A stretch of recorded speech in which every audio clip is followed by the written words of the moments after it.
semuanya, welcome back to my channel. Nah, jadi di video kali ini saya ingin memberikan tips atau trik untuk pendaftaran GKS berdasarkan pengalaman saya dan pengetahuan saya. Jadi langsung aja ke video selanjutnya. Check it out! Nah, jadi untuk tips yang pertama adalah siapkan pendaftaran dari jauh-jauh hari.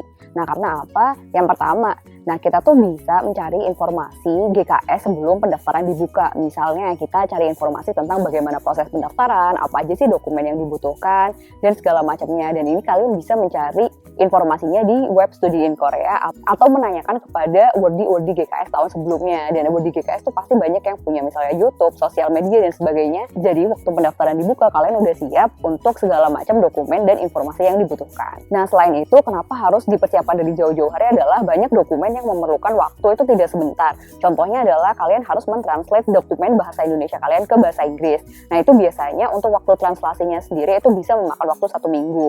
Nah, untuk notarisasi atau legalisasi juga kayak gitu. Waktu itu aku untuk ijazah dan transkrip itu tuh minimal 1 minggu untuk meminta legalisasi ijazah dan transkrip nilai ke universitas. Dokumen-dokumen seperti itu sebaiknya kalian persiapkan sebelum pendaftaran dibuka. Kalian juga perlu waktu untuk mengkontak universitas atau mengkontak profesor yang ada di Korea Selatan. Kalau pengalaman aku tuh udah tanya-tanya dari Januari ke admisi universitas apakah jurusan yang aku mau, which is MBA, itu benar-benar di-cover oleh GKS atau enggak. Dan ternyata untuk SNU dan KIO itu tidak meng-cover MBA, hanya Yonsei yang meng-cover MBA. Nah, hal-hal kayak gini yang perlu kalian tanyakan lebih dalam lagi ke admisi universitas. Nah, bagi yang mau kontak Profesor Korea Selatan, itu juga perlu waktu, pastikan kalian nggak langsung minta rekomendasi. Kalian harus basa-basi dahulu, tanya tentang penelitian dan sebagainya. Nah, itu juga memerlukan waktu yang lama sampai akhirnya kalian minta surat rekomendasi. Nah, selain dokumen, kalian juga yang nggak kalah penting adalah saving atau menabung dari jauh-jauh hari. Karena biaya untuk notarisasi, legalisasi, translate dokumen, hingga pengiriman berkas, misalnya ke universitas atau ke kedutaan itu memakan biaya, apalagi nanti medical check up-nya. Jadi kalian harus saving, menabung itu dari jauh-jauh hari, agar tabungan kalian itu bisa digunakan untuk memenuhi segala persyaratan dari GKS itu sendiri. Nah, tips yang kedua adalah lampirkan sertifikat penghargaan. Jadi nggak hanya GKS saja, tapi hampir semua beasiswa pasti ingin mencari awardee yang berbeda dengan aplikan lainnya. Jadi beasiswa tidak hanya melihat aplikan dari segi akademiknya saja, tapi juga dari segi non-akademik. Jadi kalau misalnya kalian mempunyai sertifikat atau penghargaan non-akademik seperti organisasi, volunteering, menang lomba, atau misalnya kalian punya publikasi jurnal, kalian pernah magang, atau konferensi internasional, dan sebagainya, itu bisa dilampirkan. Nah, sertifikat-sertifikat ini juga bisa menjadi pendukung kalian saat misalnya kalian menulis di personal statement tentang personality kalian itu mempunyai tanggung jawab, beradaptasi tinggi, mempunyai jiwa kepemimpinan, dan sebagainya, itu bisa kalian tunjang dengan adanya sertifikat organisasi untuk kepemimpinan. Misal beradaptasi, misal kalian pernah exchange atau konferensi internasional, itu bisa menjadi bukti bahwa personality kalian itu seperti apa yang kalian tuliskan di personal statement. Tips yang ketiga adalah untuk mengikuti acara atau kegiatan yang berhubungan dengan Korea Selatan. Nah, menurut pengamatan aku, di GKS itu rata-rata, tidak semua, tapi biasanya adalah mereka yang pernah mempunyai kegiatan yang berkaitan dengan Korea Selatan. Misalnya ada lomba pidato atau lomba esai bahasa Korea, atau kalian lomba video blog tentang Korea Selatan. Misalnya kalian pernah melakukan pertukaran pelajar, winter atau summer course di Korea Selatan. Nah, itu bisa dimasukkan semua sertifikatnya. Selain itu, dari pengalaman aku menulis skripsi itu tentang Korea Selatan. Nah, itu juga aku masukkan ke dalam berkas pendaftaran. Nah, dengan adanya ketertarikan kalian di Korea Selatan dan dibuktikan dengan banyaknya kegiatan atau acara yang kalian ikuti berkaitan dengan Korea Selatan, kalian tuh sebenarnya lebih mudah untuk membuat personal statement. Salah satu poinnya adalah apa sih alasan kalian memilih Korea Selatan untuk melanjutkan studi. Nah, kalian bisa dengan natural menulis alasan kalian itu dikaitkan dengan personal experience kalian. Kalian bisa menulis misalnya karena saat saya pertukaran pelajar di sana, saya menyukai sistem pendidikan dan sebagainya. Jadi kegiatan yang berhubungan dengan Korea Selatan ini akan sangat membantu kalian dalam menulis esai kalian. Nah, tips yang keempat adalah proofread. Jadi ini nggak cuma GKS aja, pasti semua beasiswa itu mewajibkan untuk aplikannya untuk menulis esai.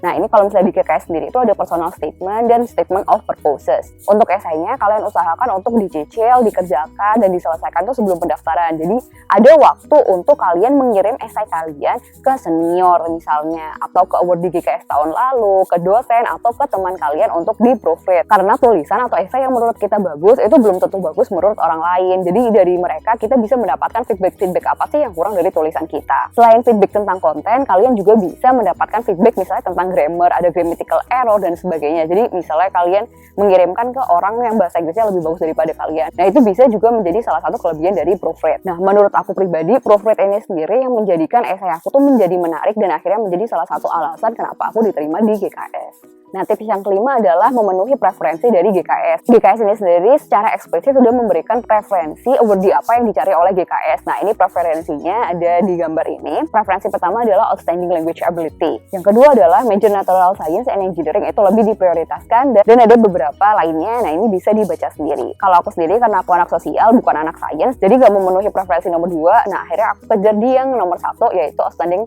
Language Ability. Jadi aku masukin sertifikat IELTS aku dan topik aku. Nah, jadi kalau misalnya kalian bisa memenuhi salah satu atau bahkan banyak preferensi dari GKS, itu masukin saja sertifikat atau pendukung-pendukungnya pada saat pendaftaran. Tips yang keenam adalah esai kalian itu harus ada benang merahnya. Jadi kalian ketika menulis personal statement sampai future plan itu harus berkesinambungan. Jadi harus ada benang merahnya antara apa yang sudah kalian lakukan, apa yang sekarang kalian lakukan, dan apa yang kedepannya kalian akan lakukan. Jadi saat membuat esai, kalau bisa kalian buat dulu poin-poinnya atau storyboardnya dulu, baru kalian tulis full esainya. Dan untuk future plan sendiri, saya ada tips. Jadi kalau bisa kalian memasukkan atau menghubungkan antara future plan kalian dengan Korea Selatan. Misalnya kalian future plan-nya mau adanya kerjasama di bidang ekonomi dengan Korea Selatan dan sebagainya. Tips yang ketujuh adalah kalian harus memilih institusi pendaftaran yang tepat untuk mendaftar GKS. Jadi GKS itu sendiri mempunyai 2 jalur pendaftaran, yaitu jalur kedutaan dan jalur universitas. Nah, dari pengalaman aku, jika kalian mempunyai outstanding achievement di jurusan yang ingin kalian ambil,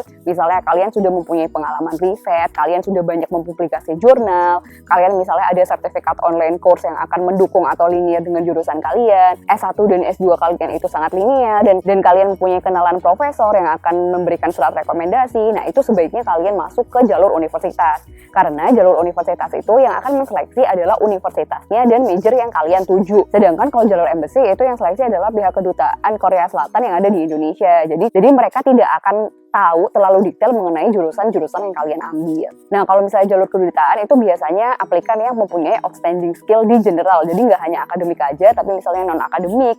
Saya kayak tadi seperti organisasi, acara internasional, volunteer, magang. Kalian punya tes topik, tes IELTS, pokoknya segala sertifikat yang mendukung achievement kalian outstanding secara general itu biasanya akan lebih menguntungkan di jalur kedutaan. Jadi kalian harus tahu mana jalur atau institusi apa yang lebih menguntungkan saat kalian mendaftar. Nah, aku udah pernah bikin video sebelumnya mengenai apa aja sih yang harus dikonsiderasi saat kalian memilih jalur universitas atau jalur kedutaan. Nanti linknya aku lampirkan di deskripsi. Nah, selanjutnya saya akan memberikan tips khusus untuk jalur universitas. Tips pertama untuk jalur universitas adalah sebisa mungkin kalian harus mendapat surat rekomendasi dari profesor atau dosen di Korea Selatan. Nah, untuk mendapatkan surat rekomendasi ini sendiri berarti kalian harus menghubungi profesornya dari jauh-jauh hari. Misalnya kalian cari di websitenya, mendapatkan emailnya, kalian misalnya coba email, misalnya kalian tertarik dengan penelitian beliau dan segala macamnya. Nah, kalian mulai coba untuk basa-basi sampai akhirnya mendapatkan surat rekomendasi dari beliau. Nah, kalau misalnya tips dari teman saya yang jalur universitas untuk mendapatkan surat rekomendasi profesor adalah cari kakak kelas yang sejurusan waktu S1 di Indonesia dan sekarang lagi S2 atau melanjutkan studinya di Korea Selatan. Dari kakak tingkat itu, kalian bisa menanyakan atau meminta mereka untuk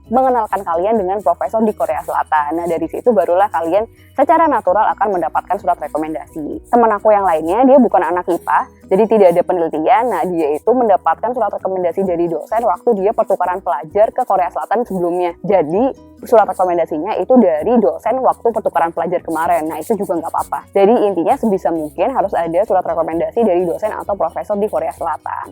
Tips yang kedua untuk jalur universitas adalah banyakin untuk publikasi jurnal dan riset. Karena ketika kalian memilih jalur universitas, kalian kan memilih satu universitas dan satu jurusan. Nah, dengan adanya pengalaman kalian di riset atau banyaknya jurnal yang pernah kalian terbitkan, nah itu akan menarik perhatian dari profesor atau dosen yang ada di jurusan yang ingin kalian tuju. Nah, untuk tips tambahan dari jalur kedutaan adalah saat kalian membuat studi plan itu usahakan segeneral mungkin karena kalian memilih 3 universitas. Nah, kalau misalnya dari aku sendiri, usahakan memilih satu jurusan saja tapi di 3 universitas yang berbeda. Jadi kalian di studi plan itu bisa menceritakan kenapa sih kalian mau jurusan itu, kenapa kalian pilih jurusan itu. Untuk universitasnya kalian tidak perlu mencantumkan alasan memilih universitas karena kalian kan memilih 3 universitas. Jadi jadi nggak perlu dicantumkan. Nah, setelah kalian tahu jurusan apa, nah kalian bisa mencari tahu dari 3 universitas yang kalian pilih, pasti ada 1, 3, atau 5 mata kuliah general di jurusan tersebut di 3 universitas. Jadi kalian bisa menyebutkan mata kuliahnya itu apa aja yang ingin kalian ambil. Intinya kalau misalnya studi plan di jalur MBC itu dibuat segeneral mungkin. Nah, itu tadi adalah beberapa tips untuk pendaftaran GKS dari pengalaman dan pengamatan saya. Kalian gak perlu memenuhi semua poin yang aku sebutkan, misalnya 1, 2, 3, atau beberapa poin itu juga tidak apa-apa. Tapi balik lagi, ini adalah pengalaman saya, jangan dijadikan patokan tapi bisa dijadikan referensi. Sekian video kali ini, semoga bermanfaat. Sampai jumpa di video selanjutnya. Dadah!